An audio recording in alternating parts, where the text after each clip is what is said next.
마가복음은 복음서 중에 가장 먼저 쓰여진 복음서입니다. 야나야하라 타다오란 일본 신학자의 자료에 의하면 마가복음은 AD 64년에 쓰여진 것으로 추정됩니다. 이때 어떤 역사적 배경이 있었길래 마가는 복음서를 기술하려고 했을까?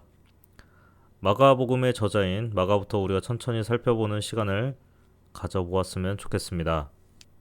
마가는 예루살렘의 부유한 레위 가정에서 태어났습니다. 일찍이 아버지를 잃고 어머니 마리아의 손에서 자라게 되는데, 어머니 마리아는 신실한 기독교인이어서 그의 집을 사도들이 많이 방문하기도 하고 사도들과 교제하는 가운데 이 마가의 마음에 신앙이 자연스럽게 뿌리 내렸을 거라 생각됩니다. 사도행전 12장 12절을 살펴보면 베드로가 천사의 도움으로 감옥에서 풀려나 처음 향했던 장소가 바로 마가라는 요한의 어머니 마리아의 집이었습니다. 이때 마가란 이름을 우리가 볼 수 있습니다. 이 마리아의 집이 마가의 다락방이라고 한 번쯤은 들어본 장소입니다. 사실 다락방이란 말은 적절하지 않은 것 같은데, 보시다시피 100명은 좋게 들어갈 수 있는 공간이기 때문에 다락방이라는 표현보다는 2층 집이라고 표현하는 게 더 낫지 않을까 싶습니다. 이 장소에서 예수님께서는 유월절을 보내셨고 120명이 성령 하나님을 경험하는 장소이기도 합니다. 사도행전 12장 25절에는 바나바와 사울이 부조하는 일을 마치고 마가라는 요한을 데리고 예루살렘에 돌아왔다고 기록되어 있습니다. 이때만 해도 바울의 이름은 아직 사울이었습니다. 이후 마가는 1차 전도여행에 함께 참여하게 되는데, 사도행전 13장 4절에서 5절을 보면 바나바와 바울, 이 두 사람이 성령의 보내심을 받아 실루기아에 내려가 거기서 배를 타고 그브르로 가서 살라미에 이르러 하나님의 말씀을 유대인의 여러 회당에서 전할세 요한을 수행원으로 두었다고 기록되어 있는데, 여기서 요한이 바로 마가입니다. 마가는 언어에 능한 사람으로 알려져 있는데, 그렇기 때문에 선교 여행에 동행한 것으로 보입니다. 사도행전 13장 13절을 보면 바울과 및 동행하는 사람들이 바보에서 배를 타고 밤빌리아에 있는 버가에 이르렀는데, 이때 요한이 그들을 떠나서 예루살렘으로 돌아갔다고 기록이 되어 있습니다. 이를 보아서 고생을 모르고 살아온 마가에게 이 선교를 따르는 어려움이 참 힘들었다라는 것을 알 수 있었고, 이러한 마가의 나약함 때문에 2차 선교를 떠날 때 바울과 바나바가 다투고 갈라지게 되는 원인이 되기도 합니다. 사도행전 15장 36절에서 41절을 보면 바울이 바나바와 함께 2차 선교여행을 떠나고자 하는데, 바나바는 마가도 데리고 가고자 하나 바울은 밤빌리아에서 자기들을 떠나 함께 일하러 가지 아니하는 자를 데리고 가는 것이 옳지 않다 하여 서로 심히 다투어 피차 갈라서니, 바나바는 마가를 데리고 그브르로, 바울은 실라를 데리고 수리아와 길리기아로 다니면서 교회를 견고하게 했다고 기록되어 있습니다. 바나바와 마가는 서로 친족이거든요. 이 바나바가 어떤 인물입니까? 바울이 회심했을 때 그를 품어줬던 굉장히 성품이 좋았던 사람인데, 이 마가의 나약함도 바나바는 품어주려고 했던 사람인 거죠. 그리고 마가가 1차 선교여행에서 예루살렘으로 돌아갔을 때 그를 또 품어준 사람이 있는데 베드로입니다. 마가가 예루살렘에서 베드로를 도와준 것으로 이렇게 전해져 오는데, 이제 마가가 언어 능력이 좋았기 때문에 베드로의 설교나 이야기를 통번역했고, 그 과정에서 베드로가 경험했던 예수님에 대한 이야기를 많이 들었을 거라 이렇게 추정을 합니다.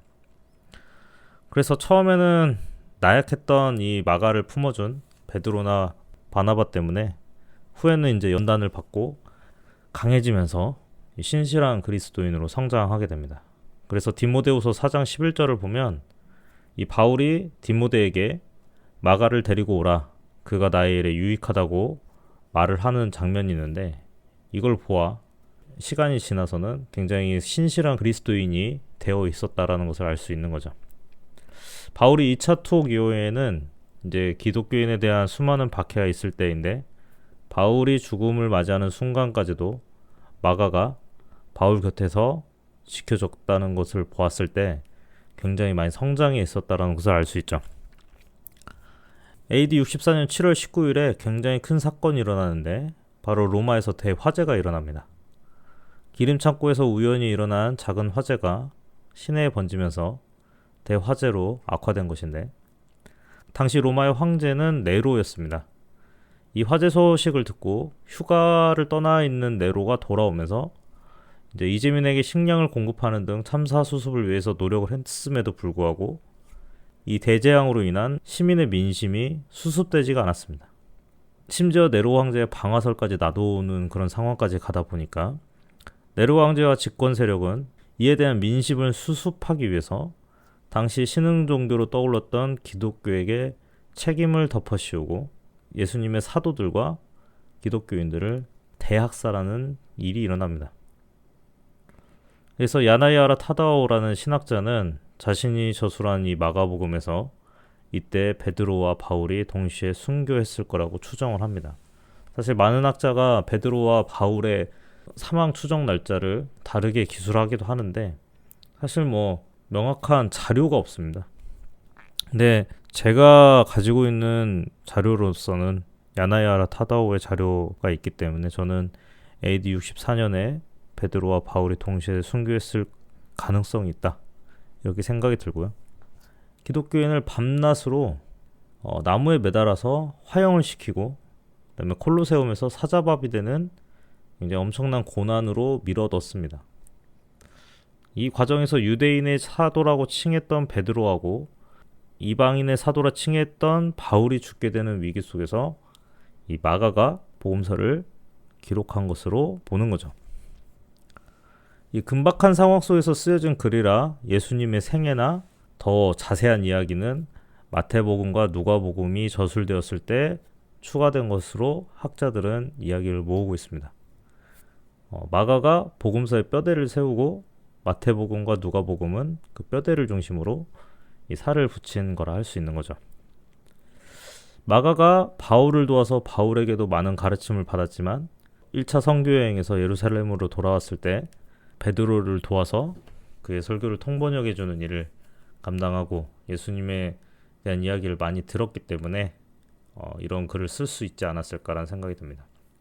이렇듯 바울과 베드로는 이 마가의 스승님들이나 다름이 없는 건데 그들이 박해로 순교하게 되자 자신이 할 수 있는 최선의 길을 선택한 거고, 후에 마가는 알렉산드리아에 이제 교회를 세우고 이집트에서 선교 활동을 전념하다가 이제 순교한 것으로 전해져 있습니다. 마가복음에 대한 기본적인 배경 지식을 알고 이 마가복음을 보아야 사실은 이제 복음서에 대해서 조금 더 깊게 이해할 수 있는 게 아닐까라는 생각이 들어서 이 영상을 만들게 되었는데, 앞으로 이 마가복음에 대해서 이야기를 나눌 때 우리가 좀 더 하나님 말씀에 대해서 좀 깊이 생각해보고 이 이야기 가운데 복음서에 예수님이 함께 걸어가신 이 구속사 가운데 우리가 좀 푹 빠져드는 그런 시간이 되었으면 좋겠습니다.